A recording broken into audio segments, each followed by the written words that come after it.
Salam, növbəti dərsimizə keçirik. Keçən dərslərdə biz hərflərin əl səsini öyrəndik, fəthə işarəsi ilə bildirilirdi, hərflərin üzərində yazılırdı həmin işarə. Hərflərin i səsini öyrəndik, kəsrə işarəsi ilə bildirilirdi, hərflərin altında yazılırdı. Bu dəfə u səsini öyrənəcəyik. Əlif hərfidir, üzərində belə bir işarə qoyulur, kiçik vav hərfinə oxşuyur.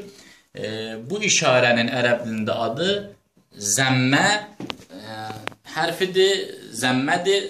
O dad hərfini yazıldığı üçün bəzən dammə də deyirlər, türklərdə damma deyirlər, amma bizdə adətən zəmmə kimi oxunduğu üçün zəmmə kimi adını qeyd edirik. Zəmmə hərfidir, u səsini bildirir.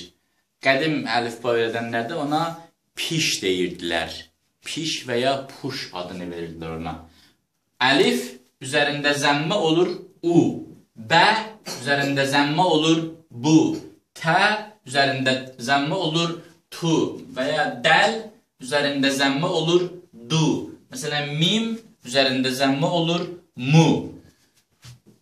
3 səsi öyrəndik. İnşallah gələn dərslərdə yeni səslər, yeni samit və saitləri öyrənəcəyik. Sağ olun.